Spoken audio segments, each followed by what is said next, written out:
Hey, good afternoon everybody. Welcome to Tim, Travel and Football Vagabond.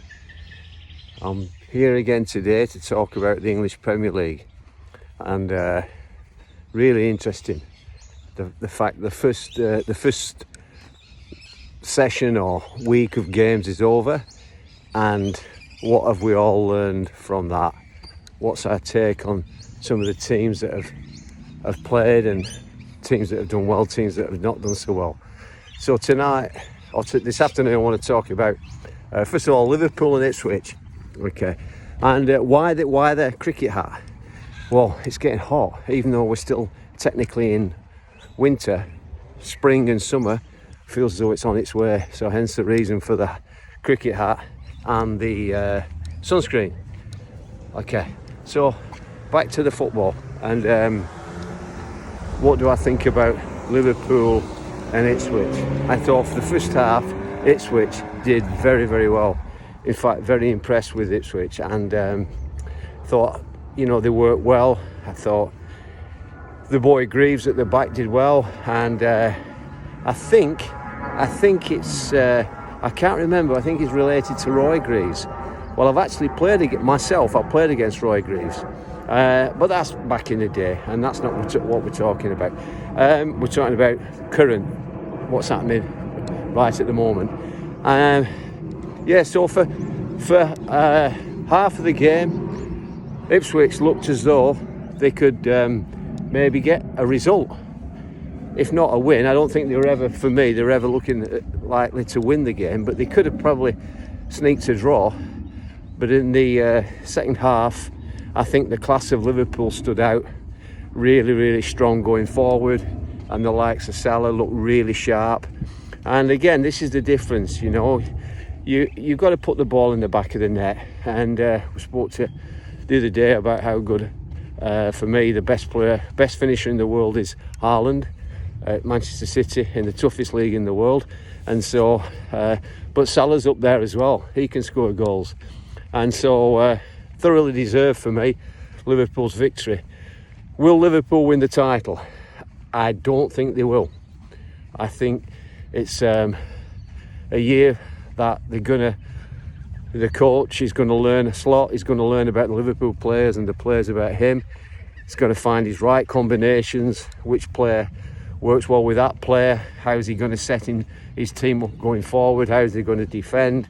But Liverpool, like I said, they've got every confidence, Liverpool fans, to think that they could finish in the top four for sure. And another interesting fact is that they've not bought anybody.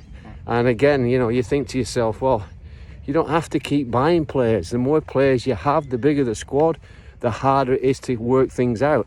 And we're seeing this already. We're actually seeing it, huge squads, quality players being left out. Personally, I think it's wrong.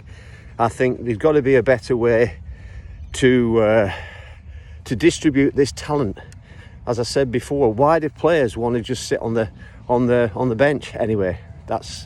We spoke about that. We'll come back to that though. Please leave a comment, and if you like these vlogs, just tick like, leave a comment, subscribe please, because the comments that you leave in are really good. I'll try and answer all the comments, although there's a lot of comments coming in, but trust me, I really appreciate everyone who's watching, and I really do appreciate it.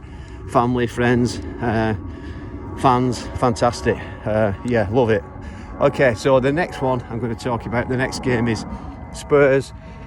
Oh, and sorry, just to regards Ipswich, always liked Ipswich. Just to finish on the Ipswich thing, soft spot there. Bobby Robson, one of my favourite coaches of all time. What a man, fantastic Bobby Robson. And Ipswich back in the day, superb. Won things. Do I think Ipswich will stay up?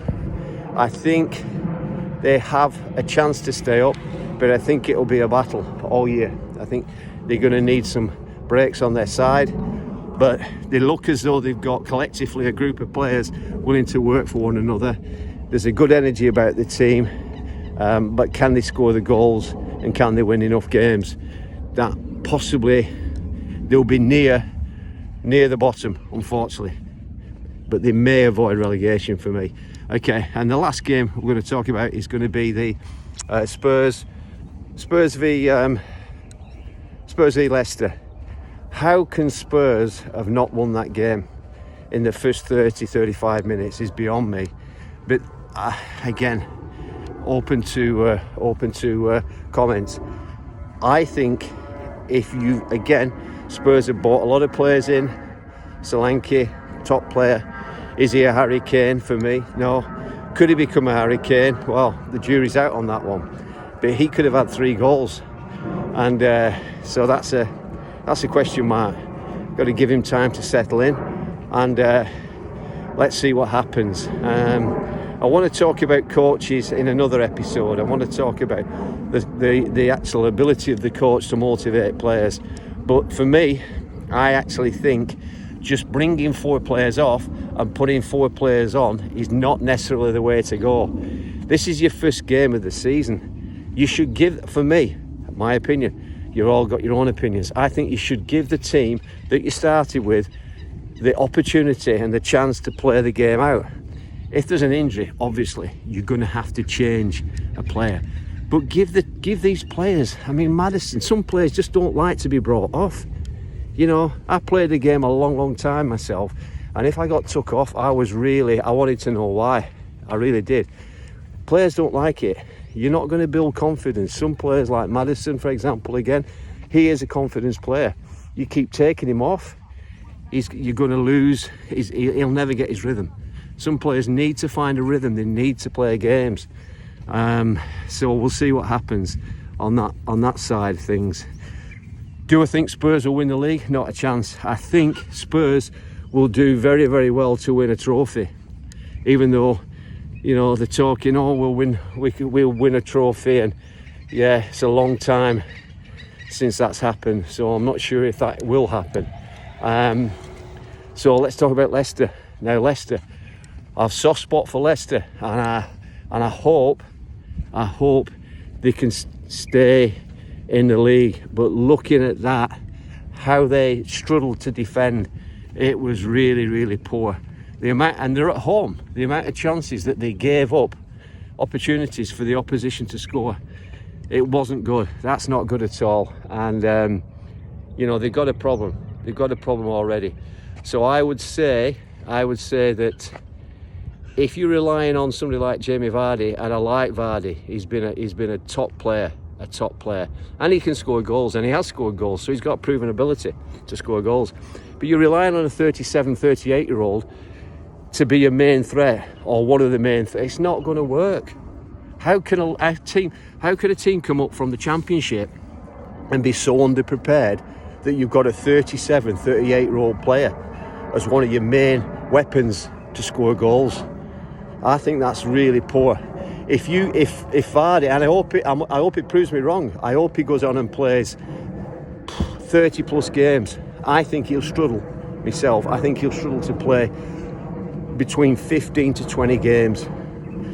I mean, Steve Cooper, yeah, good coach. He has to manage him really, really well, because his workload just a little bit more than what he can handle. Boom, he can be out for 4, 5, 6, 7 games, and then it's a battle then to get back into fitness. So the result 1-1 again. That's a real fortunate result for Leicester. They should have they did well to get something from the game. But like I said, for me, and like I said before, I have a soft spot for Leicester, but I think they're going to go down. I don't think they've got the squad depth, and I think defensively, the lack of mobility across the back and the mistakes was there for everyone to see. And so I'm going to leave it there. Okay, please send your comments, and thanks again for watching. I appreciate everyone who's watching, and yeah, and without you I wouldn't have a channel. Okay, so God willing, see you next time. Take care. Bye for now. Bye.